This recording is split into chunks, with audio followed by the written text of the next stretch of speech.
Hello, and welcome back to the Novel Universe with your host, Dawn. It is just me today because I'm doing my monthly wrap-up, and I do that by myself. I'm going to be wrapping up 13 books. Actually, no, 12. I read 13 books, but I'm only going to talk about 12 because the 13th book Ashley and I are going to be doing in our normal podcast, and that book is The Other Side of the Sky by Amy Kaufman and Megan Spooner. I would like to pat myself on the back a little bit because I read 13 books this month, as I just said like twice, and that is a personal record for me to read 13 books in a month. My previous record was 12 books back in 2016. I'm very proud of that. Now, I listened to 10 of those books, but that's not the point. That counts. And just a little disclaimer, if you want to listen to more audiobooks, check out your local library. They probably have an app where you just download the book from your app and listen from the app, which you can put on your phone or your computer. Okay, that's my message as a librarian. I've done my job.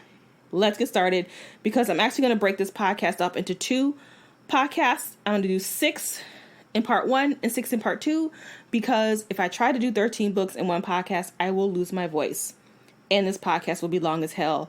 And no one wants either one of those, particularly me. All right, let's get started because we got a lot to talk about. The first book I read was Raybearer by Jordan Ifueko, and I gave this book a 3.5. Okay, I hate doing summaries because I just hate doing them. Sometimes I forget. If you are not new to the pod, you know this. So I'm going to give myself 30 seconds to do each summary, and here we go.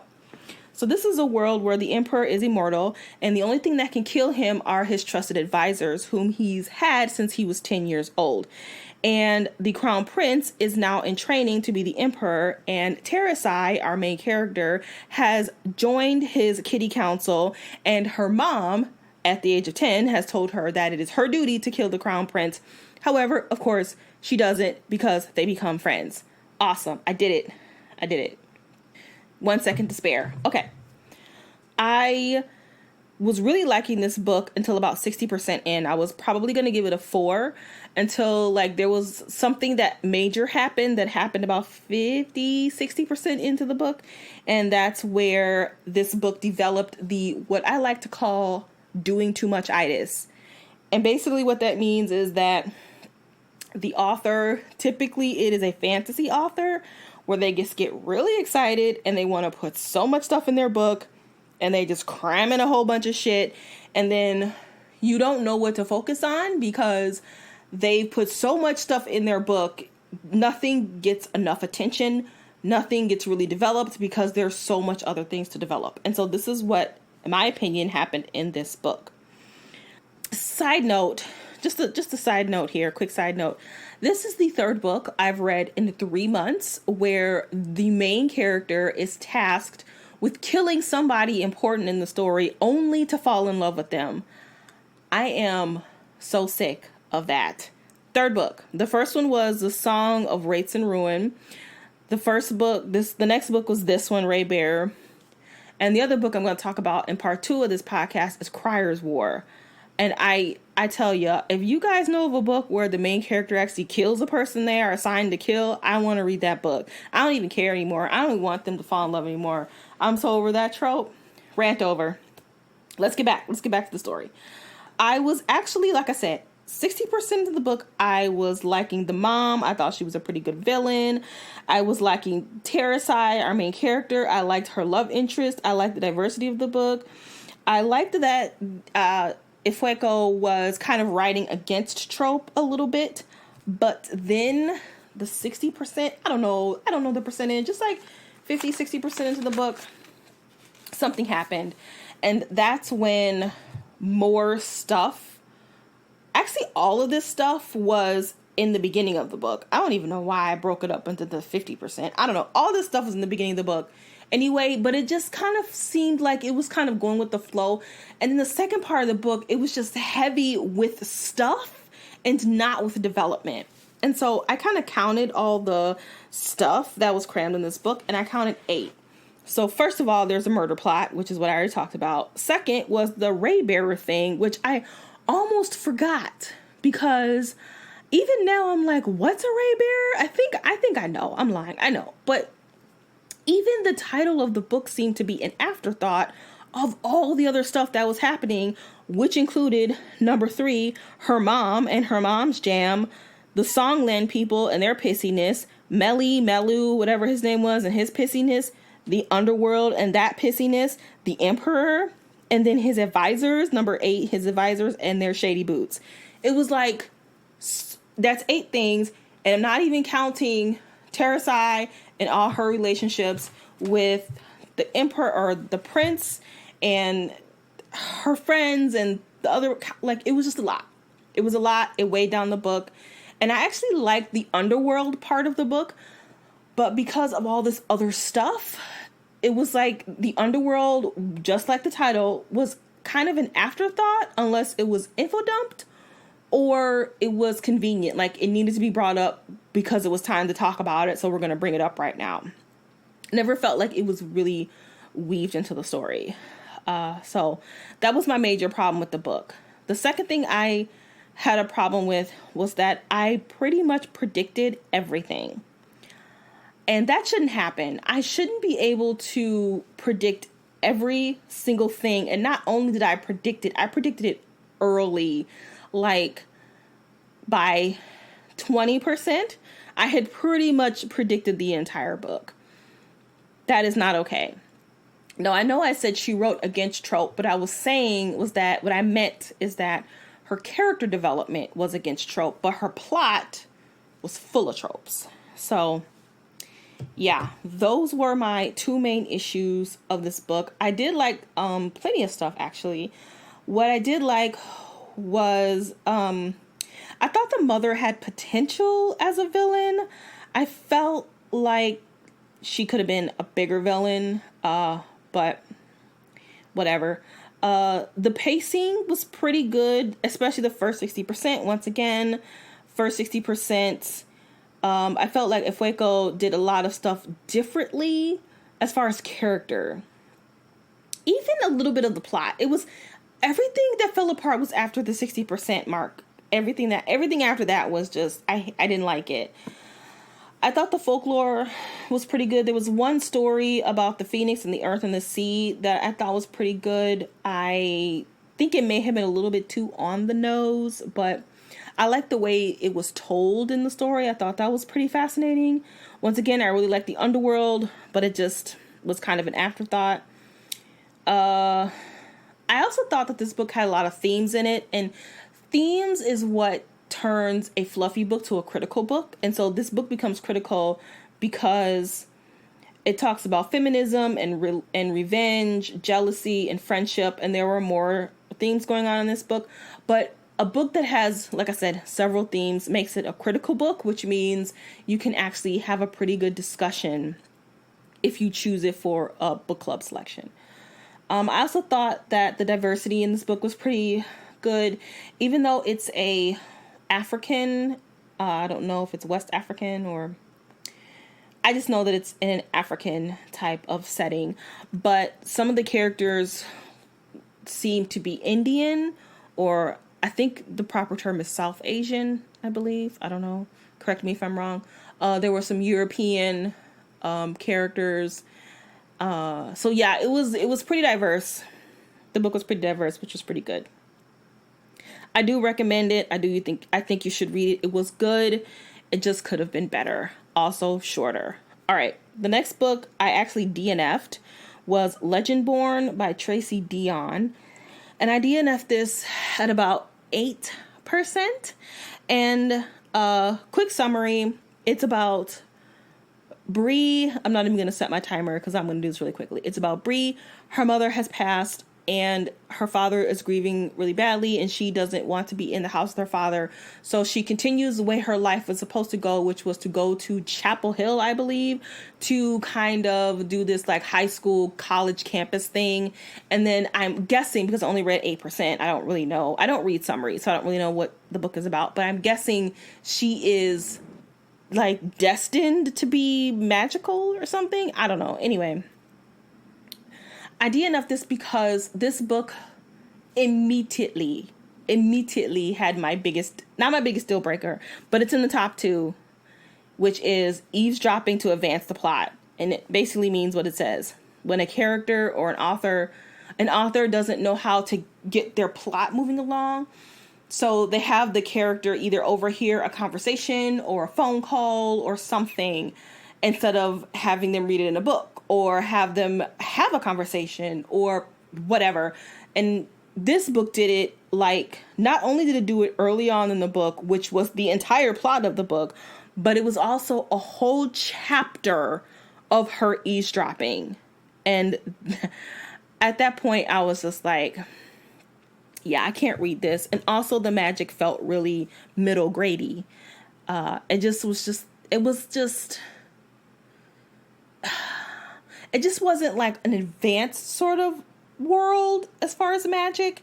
It seemed, like I said, it seemed rather middle grade. So I could not read this book. And I DNF'd it at 8%. But feel free. Just because I don't like a book doesn't mean you shouldn't read it. These are just my opinions. And if you are excited about a book and I just poo-pooed all over it, then read it. You know, it's just my opinion. You might love it. It might be your favorite book of all time. The next book I read was Mexican Gothic by Slivia Moreno-Garcia. I gave this book a 3. A lot of people think a 3 is pretty good. I personally don't, but I might drop this book to a 2.5 because I didn't really like it enough to be a 3. But anyway, let's say anywhere between a 2.5 and a 3. This book is not YA. I do not know why I thought it was, but it's not. I was really excited for this book too because I don't know if it's because I just like the cover, and I'm not a cover whore. Like, I don't pick books by the cover. I pick books by the genre and the author and the publisher sometimes.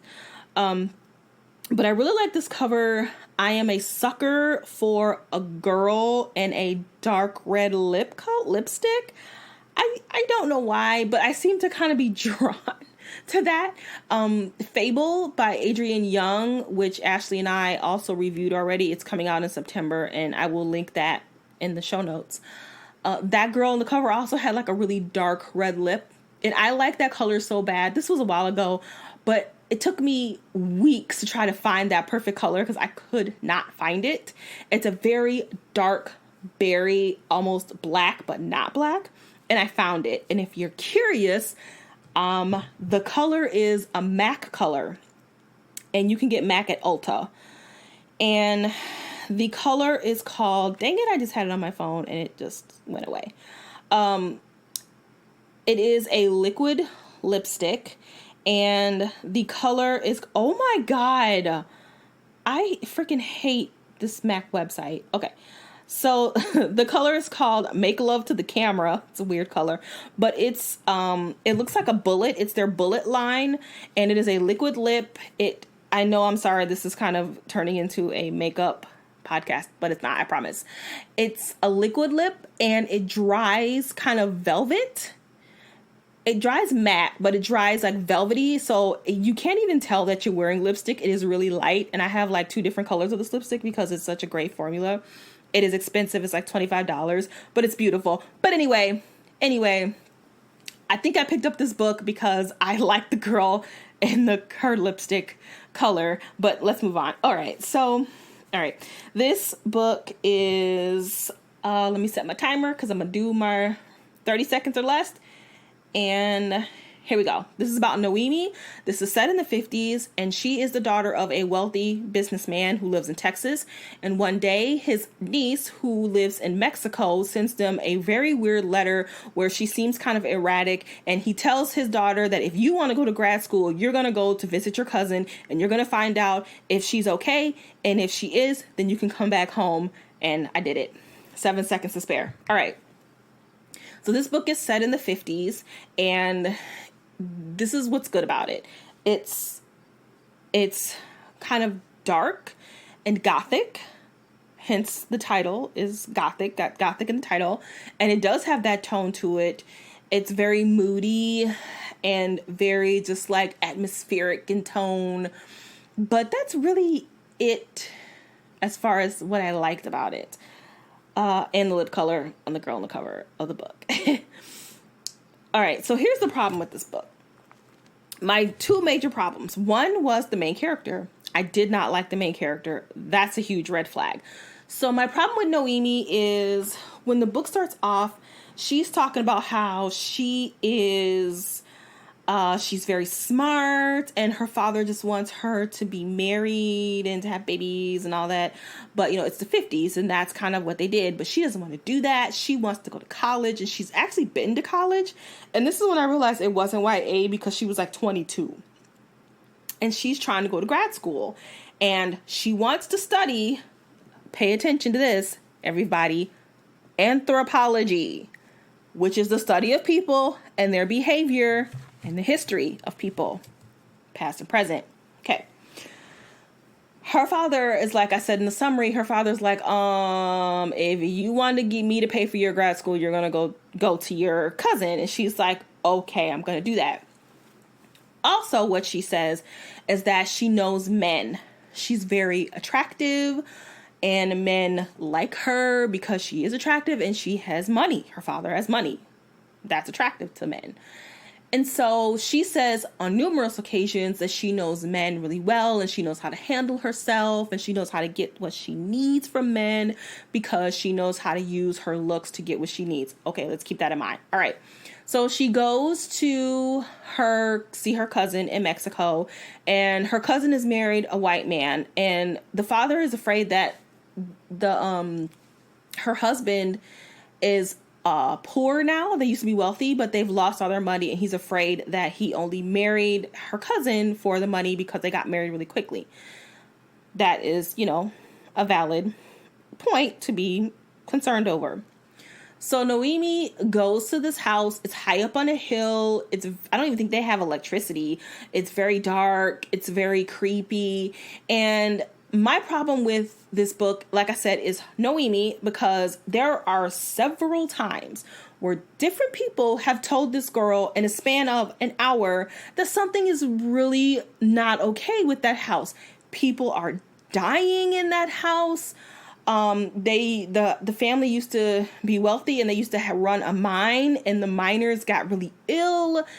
And also her cousin is kind of suffering the same thing that those miners suffered from. Noemi takes in all this information, hightails her ass back up the hill to that house, and is just smoking her ciggies and hanging out outside by the gravesite. She's not investigating.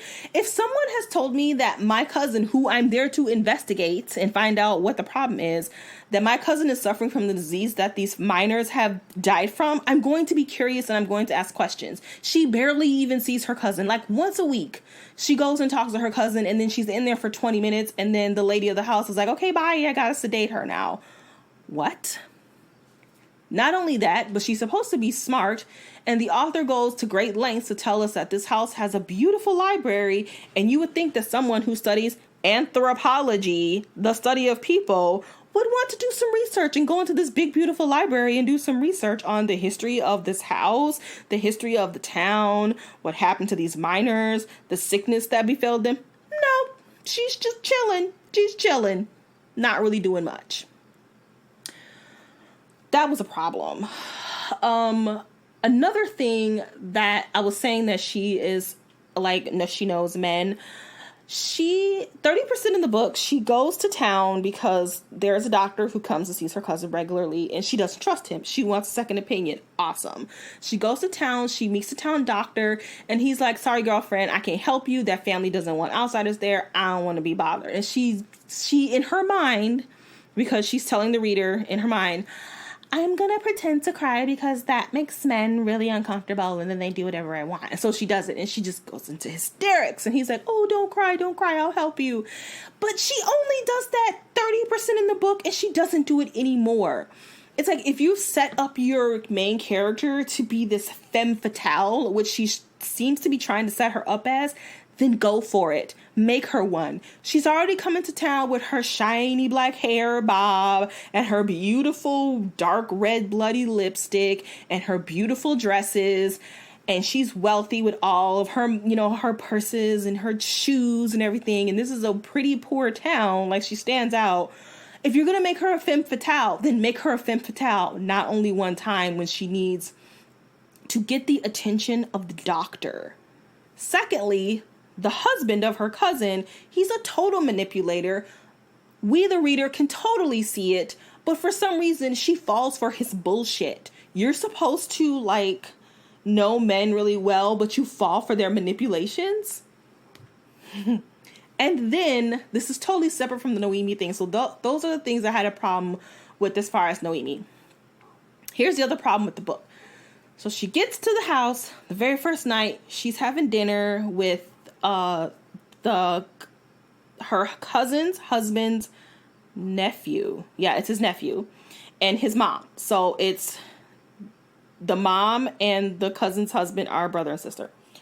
And they're all having dinner. And then the grandfather comes, and he's old and gross, and he comes and sits down to have dinner, and he's talking to Noemi, and, you know, they're having dinner conversation. He's asking her where she's from, what she does, you know, pleasant dinner conversation. Then all of a sudden, with like zero transition, he busts out, hey, did you know that there's been some studies that Mexicans are superior with their physicality and their babies are strong and blah, blah, blah, blah. And I'm like, what? Just like, hey, where you from? And then the next sentence, hey, did you know that Mexicans are superior in body and physicality and their babies are blah, blah, blah. And clearly the author wants us to pay attention to this, because why else would she just shove that in there? There was no transition. And I found that to be A, ridiculous, and B, Get Out. It's the plot to Get Out. Which is, you know, that's fine. You can make your book kind of loosely based on something that's already been done, that everybody does it. That's not a problem.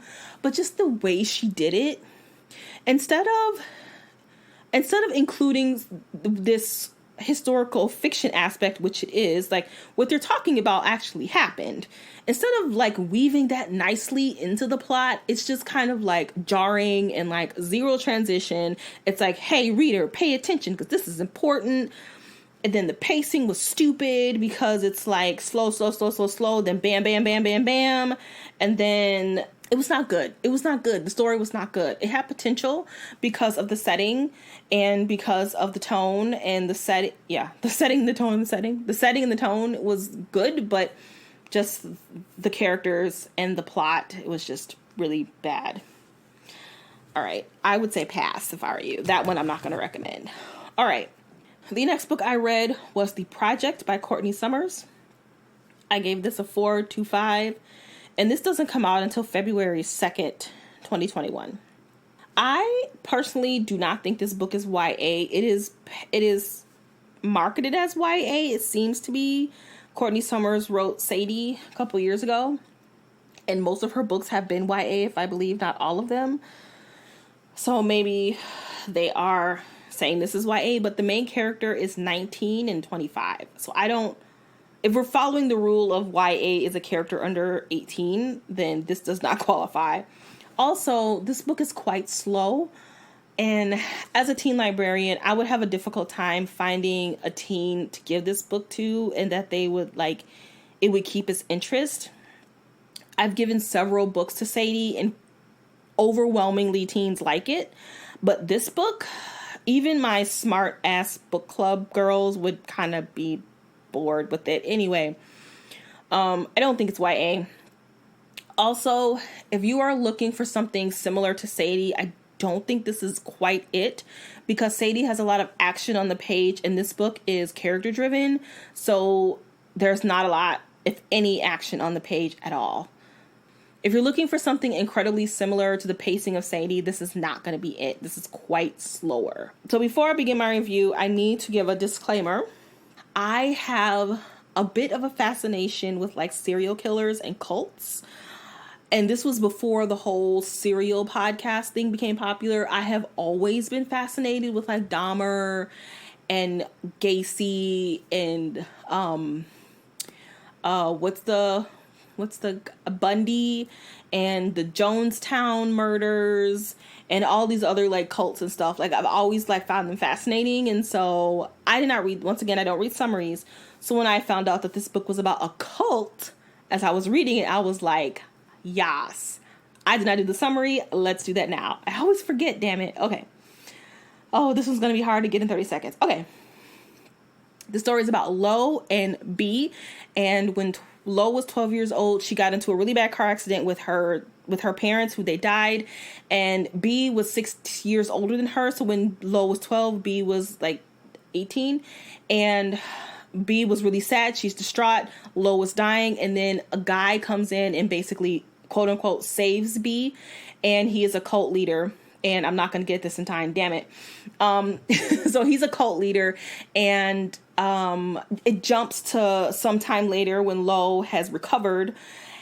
She is trying to find her sister to reconnect with her, but the cult will not let them back together again. So it's a book about grief and loss and sisterhood and feminism and all those things.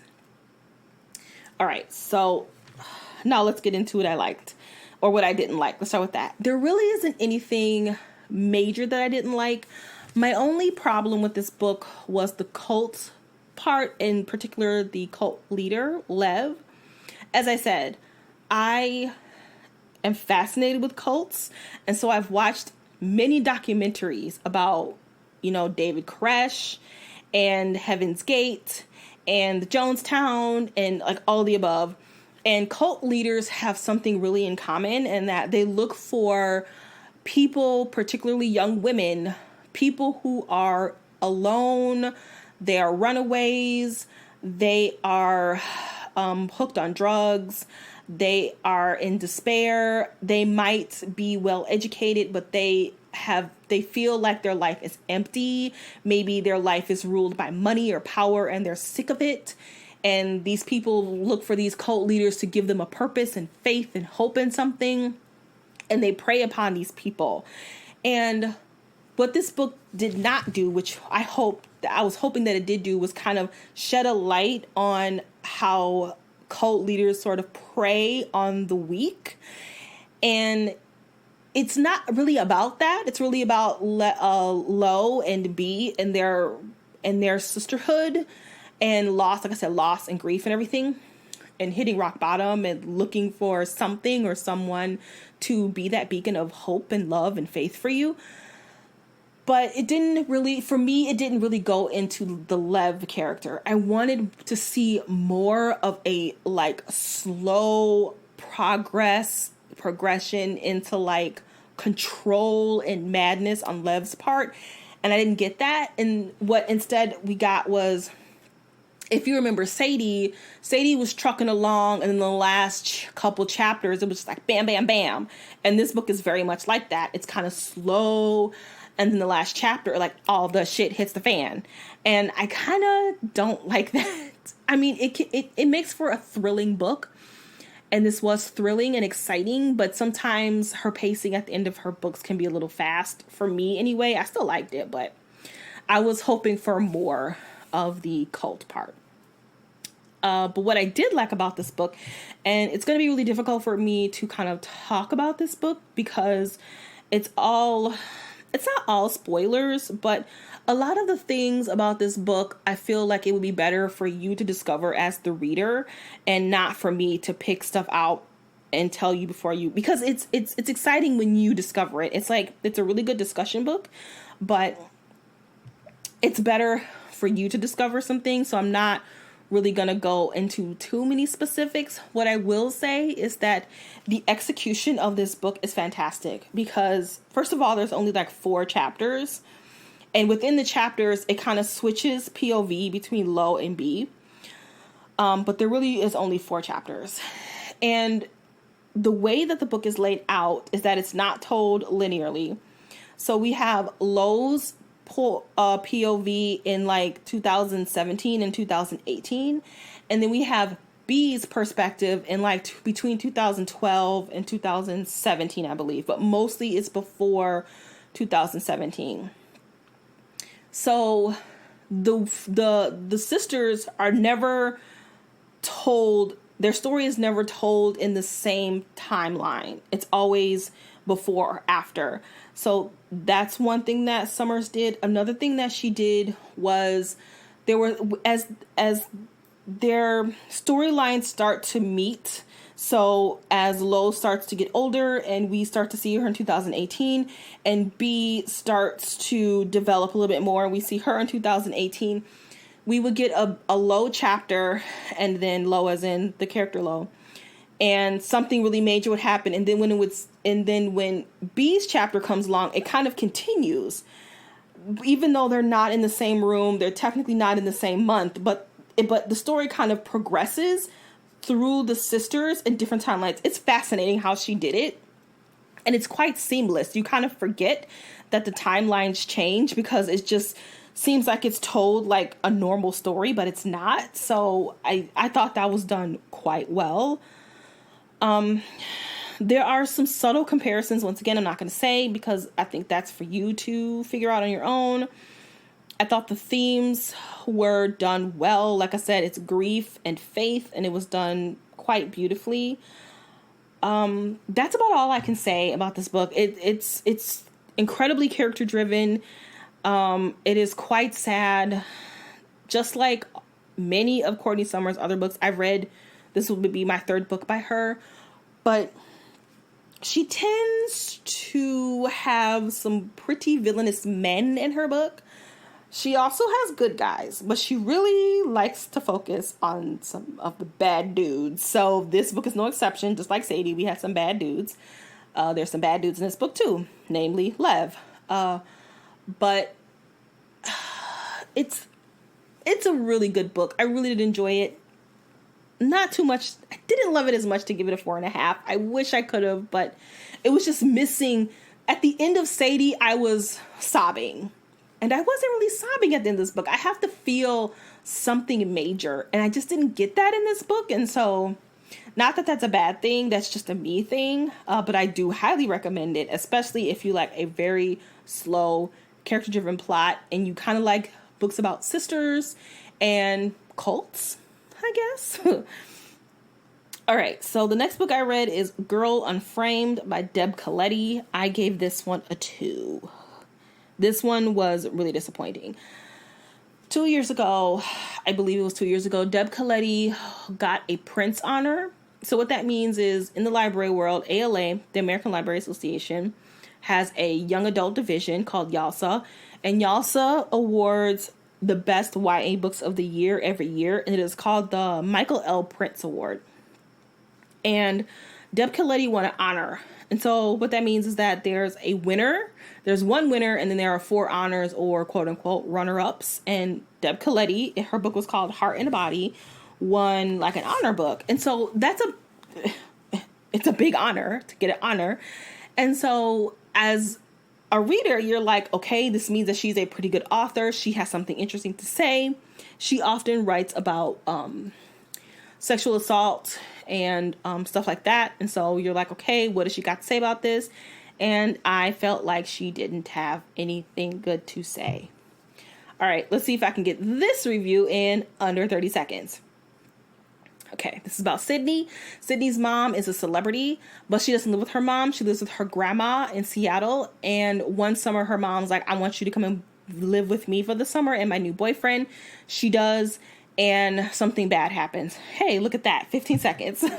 Okay, so my problem, I didn't like anything about this book, by the way. I don't even know why I'm giving it a 2. I think I'm just giving it a 2 because she won a Prince honor. I don't know why I gave this book a 2. I really didn't like anything about it. So there's nothing I can say that I liked.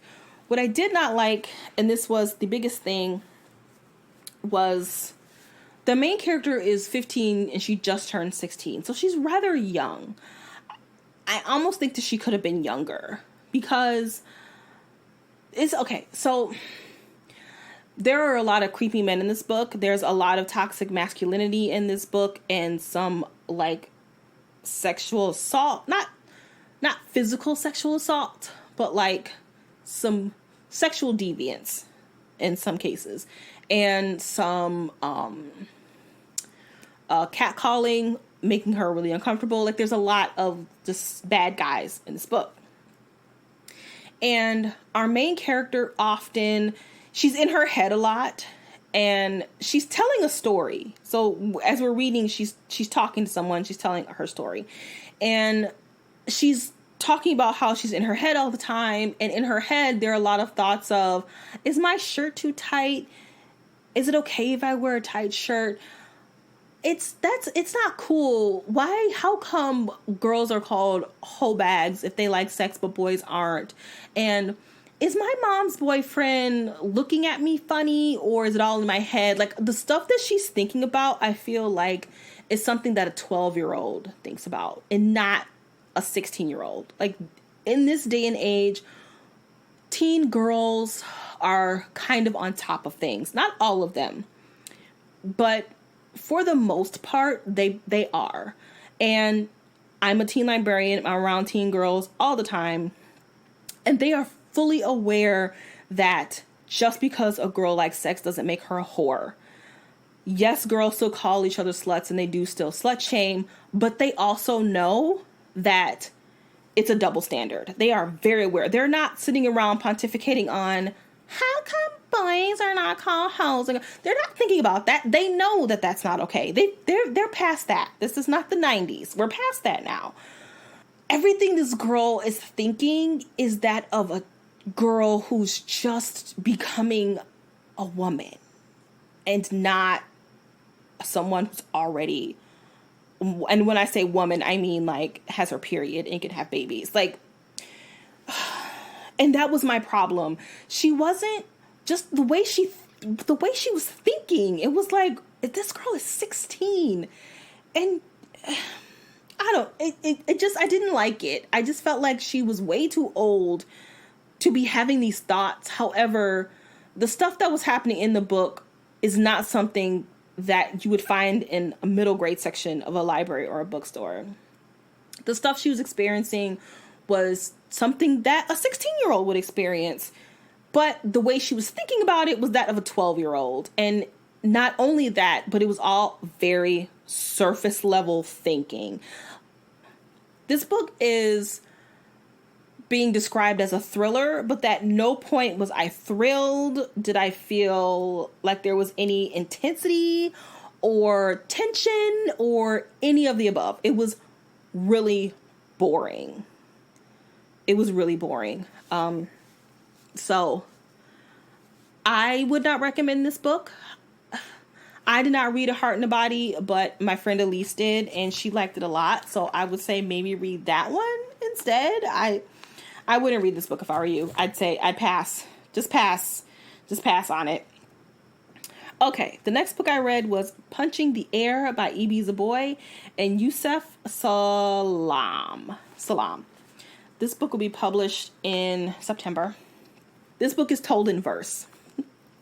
Okay, so quick summary. This is a really quick summary. This is about Amal. He is a 17-year-old boy. He's black, and one day he gets into a fight with a bunch of white boys. Him and his black friends get into a fight with a bunch of white guys, and they are being charged with attempted murder because one of the boys they beat up is in critical condition in the hospital. And while his friends pled not guilty, he pled guilty and he gets convicted, and he is sent to juvenile detention because he is 17 or 16. Okay. Yusef was part of the Central Park 5. I don't know if you are familiar with that, but some time ago, 5 black boys, teen boys, and I think a couple may have been over 18, were accused of assaulting a white woman in Central Park.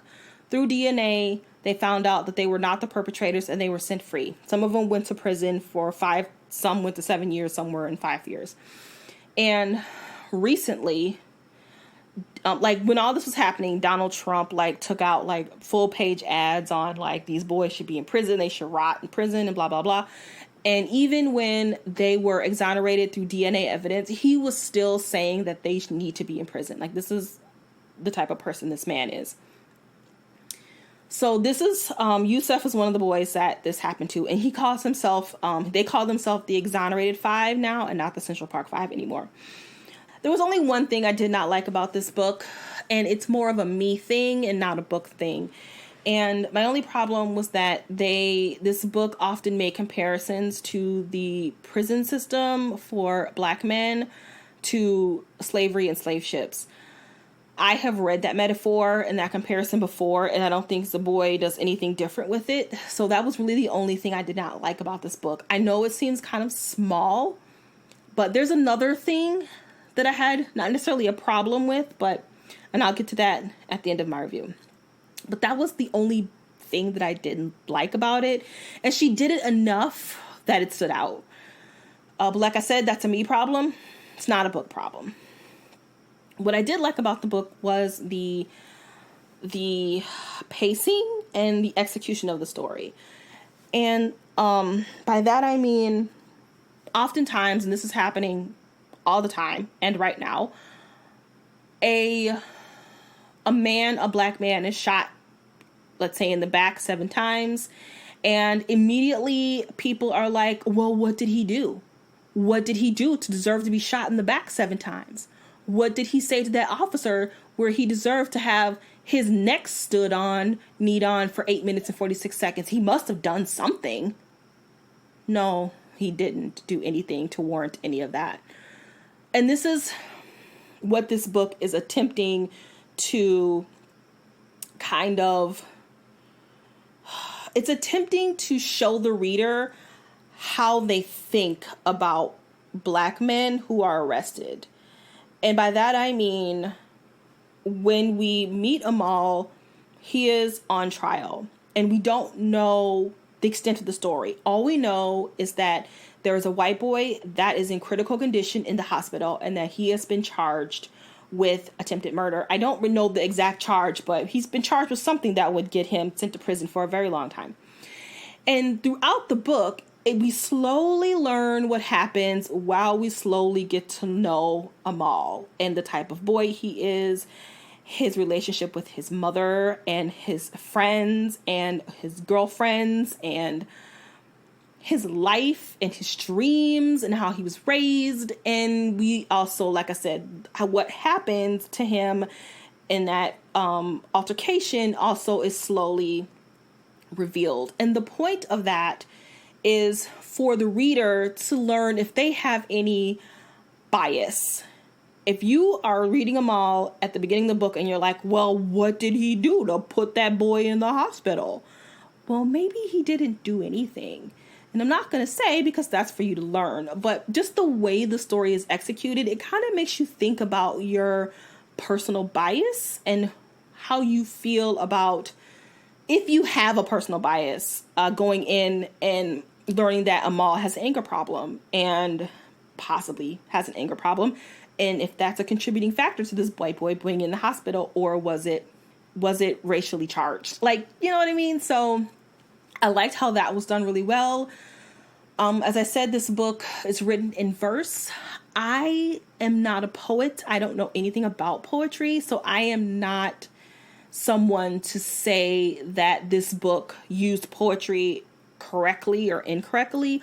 All I know is that I liked it. I liked how certain chapters were written on the page were intended for me to read it a certain way. So when there was only one word per line, it's meant to be read quickly, or the way the words are cascading down the page, you're meant to read it a certain way. If it's written in a box, you're meant to read it a certain way. Like when there are spaces where normally there would be no space, it's, so I like how it made me read the story. I thought it was effective. Was it done correctly or incorrectly? I do not know. So I cannot make any comments on that. I also liked Amal's growth, and I liked his support system with his mom and his friends outside of prison, and also the people that he meets inside of, he's in juvenile detention. So I liked all of that. I think this book is going to be on a lot of award lists this year. It's a really good book. I really do think you should read it. I think it's good for all ages, including adults. I don't think this is like, one of those where it's a YA book and it's only appealing to teens. No, I think it will appeal to teens who are not big readers, to teens who are big readers, to adults who are not big readers, to adults who are big readers. It appeals to all ages, all races. Okay, so I gave this book a 4 to 5 I was having a difficult time trying to decide how to rate this book. And sometimes when I have difficulties, I usually pit it against a contemporary. And the only book that I have read that's similar to this is Long Way Down by Jason Reynolds. And I am starting to lose my voice. I've only talked about 5 books. Jason Reynolds, Long Way Down, which I gave a 4.5. And I did not like Punching the Air quite as much as Long Way Down, because in Long Way Down, Reynolds does not tell you anything. He leaves it up to you as the reader to figure out what the smoke means, what the gun means, why certain people are in the elevator with him, what the elevator means. Like, everything is left up in the air, and it is all for the reader to decide. Whereas Punching the Air, it's kind of told to us. Everything is kind of told to us. I personally prefer the up in the air, or the left to the interpretation of the reader, as opposed to it being kind of told to me. That's a personal preference. And so because of that, I did not rate it as high as other people might. But I did really like it. I do highly recommend it. It's a very good book. It is quite emotional, and it's a good discussion book. Okay, the last book I read, and I will not be spending a lot of time on, is Midnight Sun by Stephanie Meyer. I gave this a 1. Ashley and I did our first read along with the universe with this book, where we broke this book down chapter by chapter, and we talked about it in much more depth over 3 podcasts. And I did not like this book at all. I did enjoy Twilight. I read the original series back when it was out. I gave them 4s. I'm starting to question that now. But I did not enjoy this book. And I will give you a quick reason why. Okay. So this book, in my opinion, is just poorly written. The entire time, I felt like Stephanie Meyer did not grow as a writer. We have her trying to justify Edward's stalker behavior, a couple different strategies. One was to have him acknowledge that he's a stalker, but that doesn't absolve you of it. He constantly is like asking Bella for consent. Okay, yes, you should do that, but you don't need to shove that in my face. I heard you do it 3 times. I don't need to hear you do it 7 times, which he says verbally, I'm getting her consent.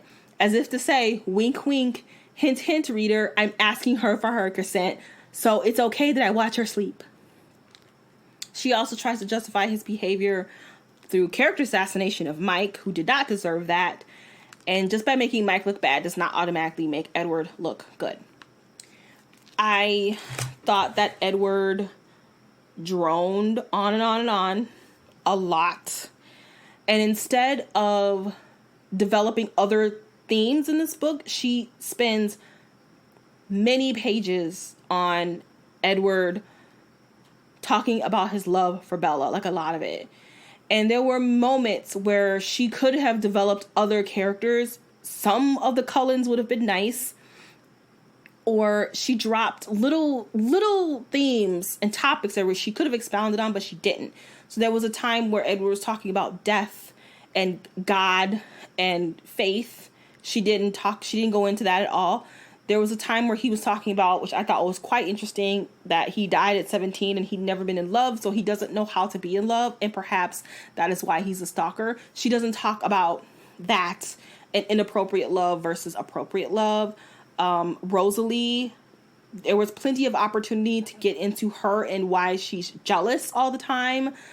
So she didn't really do anything. She just gave us this really long, drawn out love story that really did not say anything new or special about love. And also, every woman in this book was either jealous, vapid, or horny. And all they cared about was how hot the Cullens were. Even their car was getting jacked, even if their daughter was in the hospital, Didn't matter. The colorings are hot. That's all they cared about. That right there just really made me hate this book. The way women were portrayed in this book was just one-dimensional. With the exception of Alice, everybody else is one-dimensional. I understand that people read this book for nostalgia reasons, and if you liked it, I'm happy that you liked it. I did not. So, yeah, that's all I have to say about that book. I'm not, like I said, I'll link our podcast in the show notes so you can hear it more in depth if you would like. But other than that, those are first 6 books I read this month. So this is the end of part 1 because I'm starting to lose my voice and I need to break this up. So I will see you in a couple of days for part 2 of my August reads. Catch you the next podcast.